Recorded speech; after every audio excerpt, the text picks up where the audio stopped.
بسم اللہ الرحمن الرحیم۔ الف ڈیجیٹل ورلڈ کے ساتھیوں کو مدثر ملک کا محبتوں بھرا سلام۔ کربلا کے مسافر ایپیسوڈ 9۔ اب راکب دوش رسول، نور دیدہ بطول، لخت دل علی مرتضیٰ، راہ جان حسن مجتبیٰ، جنت کے نوجوانوں کے سردار، عاشقوں کے قافلوں کے سالار، آل رسول کی آنکھ کے تارے، ٹوٹے ہوئے دلوں کے سہارے، پیکر و صبر و رضا دشت کربلا، مومنوں کے دل کے چین، حضرت امام حسین رضی اللہ تعالیٰ عنہ کی شہادت کا وقت آ گیا ہے۔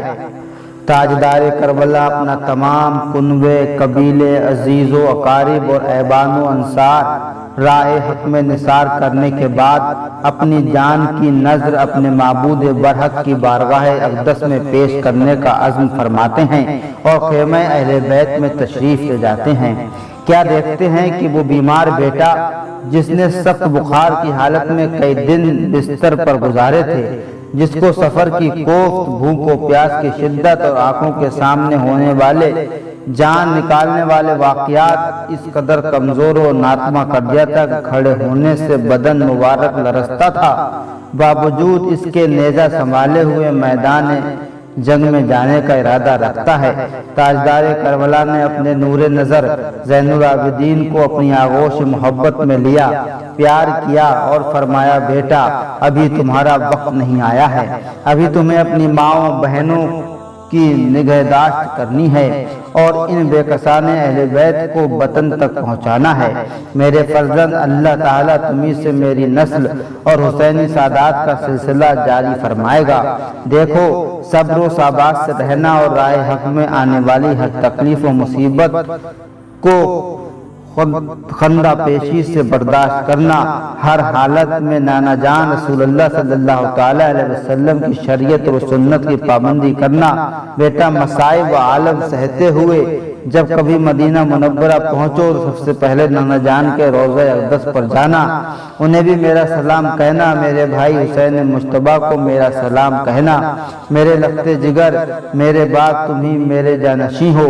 امام پاک نے اپنی دستار مبارک اتار کر زین العابدین کے سر پر رکھ دی اور صبر و رضا کے پیکر کو فرش علالت پر لٹا دیا۔ شفقت و الفت میری جتنی ہے اہل بیت پر، بعد میرے بھی رکھیو بلکہ اس سے بیشتر۔ یہ امانت سونپتا ہوں تم کو اے جان حسین، اتباع مصطفیٰ ملحوظ رکھیو نور عین، بے بدر ہونے کا غم دل پہ سکینہ کے نہ ہو، رنج تنہائی نہ آئے زینب و کلثوم کو، پنجائے عادا سے آخر صبر میں ہے مخلصی، رفتہ رفتہ وطن تم لوگ پہنچو گے کبھی۔ واقعات کربلا کی جو حضور حد بیاں، آئی جب نوبت ہماری اس قدر کئیو وہاں۔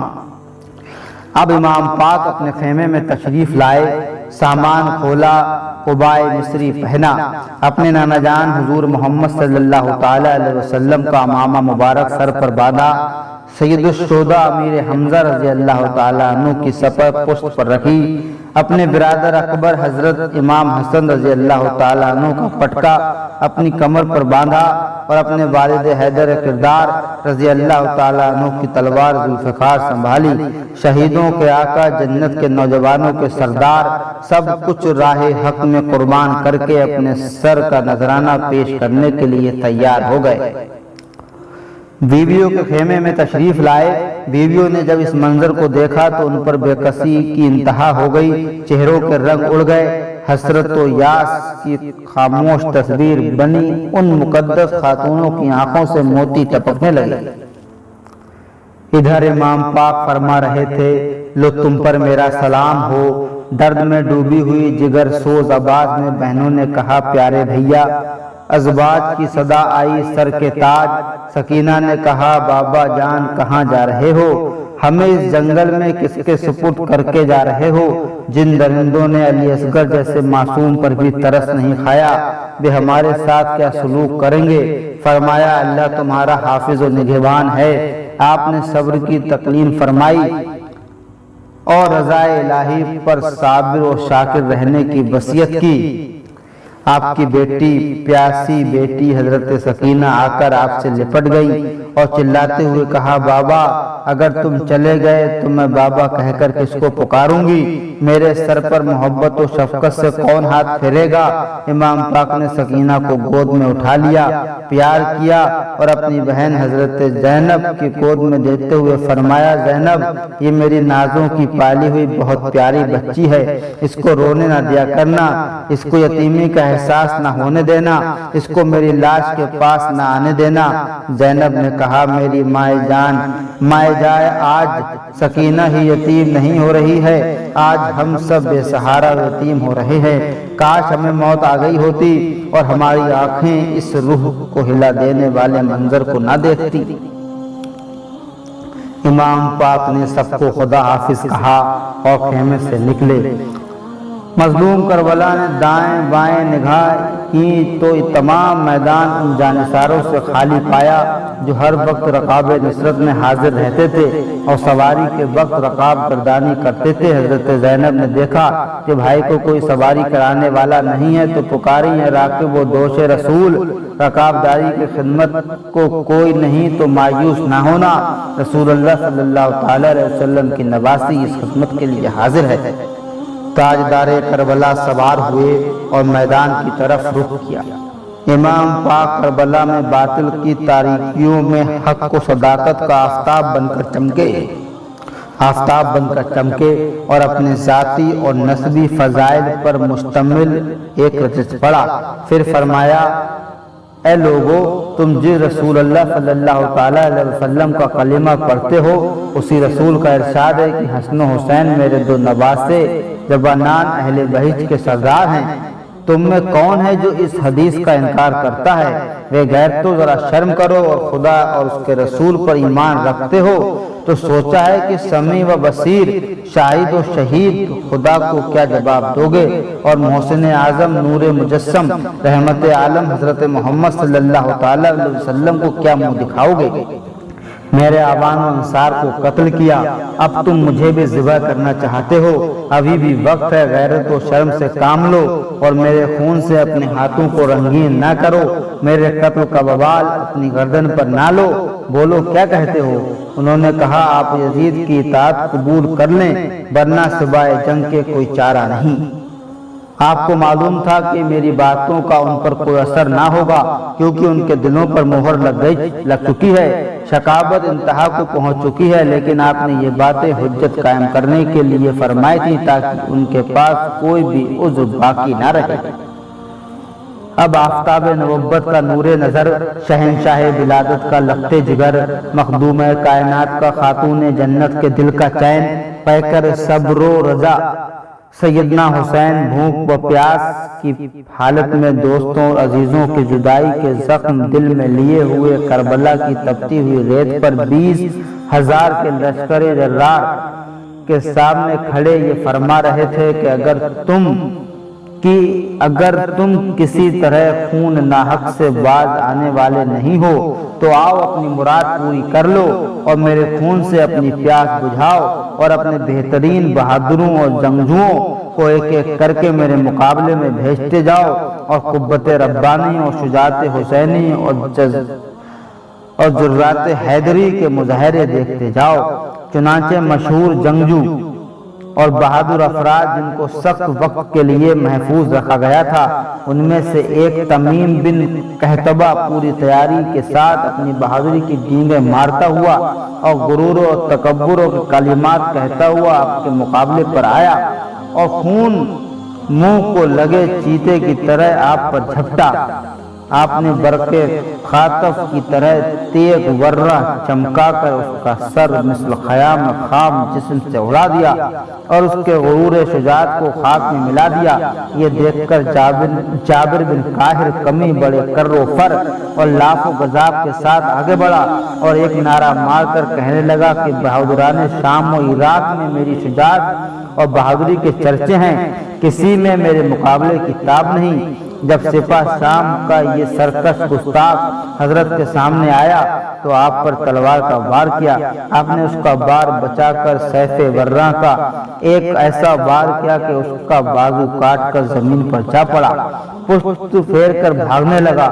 ملک الموت نے اس کا راستہ روک لیا اور امام پاک نے دوسری ضرب لگا کر اس کے سر کو جسم سے جدا کر دیا۔ بدر بن سہیل یمنی غصے میں لال پیلا ہوتا ہوا عمرو بن سعد سے کہنے لگا، کن بزدلوں اور شجاعت کا نام بدنام کرنے والوں کو حسین کے مقابلے میں بھیج رہے ہو، جو دو ہاتھ بھی جم کر مقابلہ نہیں کر سکے؟ میرے چاروں بیٹوں میں سے جسے چاہو اب میدان میں بھیج دو، پھر دیکھو کہ مجھ سے سیکھے ہوئے میرے یہ فرزند آج کس طرح فرن حرب کا مظاہرہ کرتے ہیں۔ عمرو بن سعد نے بدر کے فرزندوں کو اشارہ کیا، وہ گھوڑا دوڑاتا ہوا حضرت کے مقابلے میں آیا۔ حضرت نے فرمایا، بہتر ہوتا تیرا باپ میدان میں آتا کہ وہ تیری بدبختی کا تماشا نہ دیکھتا۔ یہ فرما کر تیغ خون آشام سے ایک ہی بار اس پر ایسا وار کیا کہ اس کا کام تمام کر دیا۔ بدر نے جب اپنے بیٹے کو زمین پر تڑپتے ہوئے دیکھا تو اس کی آنکھوں میں اندھیری چھا گئی۔ غیظ و غضب کا پتلا بن کر نیزہ ہلاتے ہوئے میدان میں نکلا اور آپ پر وار کیا۔ آپ نے اپنی ڈھال پر خوبصورتی سے اس کا وار روکا۔ یہ لگ تو اس کے نیزے کی انی ٹوٹ کر زمین پر گر پڑی۔ بدنصیب نے خالی ڈنڈے کو زمین پر دے مارا اور تلوار سنبھال لی۔ حضرت امام نے فرمایا، لافزانی اور چیز ہے اور شجاعت اور چیز ہے، ہوشیار، اب تیرا کام بھی تمام ہونے والا ہے۔ یہ کہہ کر صاحب شاکشل کمر کے لخت جگر نے تکبیر کہی اور تلوار آبدار کا ایک ایسا وار کیا کہ جنگجو بدر کے دو ٹکڑے کر دیے۔ اسی طرح نئے نئے شمشیر زن نیزے باز بہادران شام و عراق کی طرح گرجتے اور ہاتھی کی طرح چنگارتے ہوئے حضرت امام کے مقابل آتے رہے، مگر جو بھی سامنے آیا زندہ واپس نہ گیا۔ شیر خدا کے لال نے شجاعت کے وہ جوہر دکھائے کہ زمین کربلا میں بہادران کوفہ و شام کا کھیت بو دیا۔ نام بران صف شکن کے تازہ تازہ خون سے زمین مقتل کو لازار بنا دیا، کشتوں کے پشتے لگا دیے۔ دشمن کے لشکر میں شور برپا ہو گیا۔ اگر جنگ کا انداز یہی رہا تو حیدر کا یہ شیر کسی کو زندہ نہیں چھوڑے گا۔ بس مصلحت وقت یہی ہے کہ چاروں طرف سے گھیر کر یک بارگی حملہ کرو۔ چنانچہ زہرہ کے چاند پر زور و زفا کی تاریک گھٹا چھا گئی۔ ہزاروں جوان دوڑ پڑے اور حضرت امام کو گھیرے میں لے لیا۔ آپ نے فرمایا، ظالموں، اگر تم نے ابن زیاد و یزید کی خوشنودی کی خاطر اولاد رسول کا خون بہانا ضروری سمجھ لیا ہے تو اولاد رسول نے بھی اللہ تعالیٰ کی خوشنودی اور دین اسلام کی حفاظت کے لیے سب کچھ قربان کرنے کی ٹھان لی ہے۔ یہ کہتے تھے کہ بڑے برچھیوں والے اور آئے پسے پشت سواروں کے رسالے، رہنے کو پیادے گئے تلواریں نکالے، زہرہ کے جگر بند پہ چلنے لگے بھالے، گل تھا کہ کرو ٹکڑے محمد کے جگر کے، گھوڑے پر نہ سنبھلنے دو زہرہ کے پسر کو۔ حضرت امام خون خواروں کے مجمع میں اپنی تیغ خاردار کے جوہر دکھا رہے تھے۔ جس طرح گھوڑا دوڑاتے پرے کے پرے کاٹ ڈالتے، دشمن ہیبت زدہ ہو گئے اور حیرت میں آ گئے۔ حضرت امام لڑتے جاتے تھے اور فرماتے جاتے تھے، میرے قتل کے لیے جمع ہونے والوں، میرے بعد کسی ایسے شخص کو نہ قتل کرو گے جس کا قتل میرے قتل سے زیادہ خدا کے غضب کا باعث ہوگا۔ خدا مجھ کو اعزاز بخشے گا اور تمہیں ذلیل کرے گا اور اب تم پر سخت عذاب نازل کرے گا، راضی نہ ہوگا۔ باوجود اس کے 3 دن کے پیاسے اور صدموں سے چور چور تھے۔ اپنی شہادت کے بعد مخدرات، عصمت و طہارت کی اسیری و بے کسی کا خیال بھی دامنگیر تھا، مگر قربان جائیں آپ کے صبر و استقلال کے اور سرشریے شوق شہادت کے کہ باطل کے سامنے کسی کمزوری کا مظاہرہ نہیں فرمایا اور ثابت کر دیا کہ میری رگوں میں خون رسول صلی اللہ تعالیٰ علیہ وسلم ہے اور میرے بازو میں قوت حیدر ہے۔ میرے جیسا کوئی شہ سوار نہیں ہے، اس لیے مجھے رسول اللہ صلی اللہ تعالیٰ علیہ وسلم نے اپنی شجاعت بخشی ہوئی ہے۔ میں مظہر شجاعت رسول ہوں۔ الغرض ابن سعد اور اس کے مشیروں نے یہ دیکھ کر کہ اکیلے امام نے ناموران کوفہ اور بہادران شام کی عزت و شجاعت کو خاک میں ملا دیا۔ تجویز کی دست و بست جنگ کے بجائے امام پر چاروں طرف سے تیروں کی بارش برسائی جائے، اور جب خوب زخمی ہو جائیں تو نیزوں کے حملے سے تنے نازنین کو ہدف بنایا جائے۔ چنانچہ شاکیوں کے حکم سے تیر اندازوں نے چاروں طرف سے تیر برسانے شروع کر دیے۔ گھوڑا اس قدر زخمی ہو گیا کہ اس میں قوت و ہمت نہ رہی۔ ناچار حضرت امام کو ایک جگہ ٹھہرنا پڑا۔ اب ہر طرف سے تیر آ رہے تھے اور امام مظلوم کا تن اقدس حد بنا ہوا تھا۔ ظالموں نے آپ کے نورانی جسم کو زخمی سے پارا پارا اور لہولہان کر دیا۔ ایک مردود اوبل حنوک کا تیر پیشانی مبارک پر لگا۔ وہ پیشانی کی بارگاہ بے نیاز میں جھکنے والی اور حبیب صلی اللہ تعالی علیہ وسلم کی بوسہ گاہ تھی، شگفتہ ہو گئی۔ اس کے خون سے چہرہ انور سرخ ہو گیا۔ آپ نے منہ پر ہاتھ پھیرا اور فرمایا، بدبختو، تم نے رسول اللہ صلی اللہ تعالی علیہ وسلم کی اذیت کا بھی خیال نہ کیا۔ گویا اب جنت کے دولہ اور مسند شہادت کو شہ نشین نے خون رواں کا صحرا باندھ لیا اور زخموں کے ہار گلے میں ڈال لیے، اور ادھر حوران فردوس بری کے جھروکوں سے اس جوانان جنت کے سردار کو جھانک رہی تھیں۔ حوض کوثر نے اپنے ٹھنڈے اور شیریں جام اس 3 روزے کے پیاسے کے لیے تیار رکھے تھے۔ انبیاء اور اولیاء اور شہداء کی مقدس روح سید المرسلین صلی اللہ تعالی علیہ وسلم کے نواسے سید الشہداء کے استقبال کے لیے ہماتم تیار تھیں۔ جنت الفردوس کی سجاوٹ اور آرائش ہو رہی تھی۔ بہاروں پر ہے آج آرائش گلزار جنت کی، سواری آنے والی ہے شہیدان محبت کی۔ اتنے میں خولی بن یزید اسبی نے سینہ و کینہ پر ایک تیر ایسا مارا کہ قلب اقدس میں پیبست ہو گیا۔ اب راکب دوش پیمبر پر گھوڑے پر برقرار رہنا مشکل ہو گیا تھا۔ ہاتھوں سے گھوڑے کی لگام گر گئی اور امام عرش نشین صدر زین میں فرش زمین پر گر گئے۔ شمر لعین نے گال مبارک پر تلوار ماری۔ اس کے بعد بدبخت سنان بن انس نخعی نے آگے بڑھ کر ایک نیزہ مارا کہ تن اقدس کے پار ہو گیا۔ تشنا لب دروں پر خون مشک بو بہنے لگا، خاک پر اسلام کے دل کا لہو بہنے لگا، اور ریحان روضہ رسالت، یاسمین گلشن بلادت کا گلدستہ باغ لافتہ، لا لہو شائستہ، چمن حال عطا، یادگار خاندان نبوت، سلاسہ دودمان رسالت، شہزادہ کونین حضرت امام حسین رضی اللہ تعالی عنہ بارگاہ عزبی میں سجدہ ریز ہو کر حاصل بحق ہو گئے۔ جانثار بہن سیدہ زینب یہ قیامت خیز منظر دیکھ کر خیمے سے نکل آئیں اور چلاتی ہوئی دوڑی، ہائے میرے بھائی، میرے سید، کاش آسمان زمین پھٹ پڑتا۔ اس وقت ابن سعد حضرت امام رضی اللہ تعالیٰ عنہ کے پاس کھڑا ہوا تھا۔ اس سے کہنے لگی، اے عمرو بن سعد، ابو عبداللہ قتل کیے جا رہے ہیں اور تو دیکھ رہا ہے۔ وہ ابن سعد کی آنکھوں پر جاہ و حشمت کی حرص و طمع نے پردے ڈال دیے تھے، پھر بھی قرابت تھی۔ سیدہ زینب رضی اللہ تعالی عنہا کی فریاد سن کر اور حالات دیکھ کر بے اختیار رو دیا کہ رخساروں پر آنسو کی لڑیاں روا ہو گئیں، اور فرتے خجالت سے سیدہ زینب کی طرف سے منہ پھیر لیا۔ شکی ازلی خولی بن یزید حضرت امام کے سر انور کو چستے اتھر سے جدا کرنے کے لیے بڑھا، لیکن ہاتھ کانپ گئے، تھرا کر پیچھے ہٹ گیا۔ اس کے بھائی حشل بن یزید پلید نے گھوڑے سے اتر کر سر مکرم کو جسد معظم سے جدا کر کے اپنے بھائی خولی کے حوالے کیا۔ بعض کہتے ہیں کہ شمر لعین کوڑی تھا، اس نے سر مبارک کاٹا۔ حضور صلی اللہ تعالی علیہ وسلم نے فرمایا تھا، میں نے خواب میں دیکھا کہ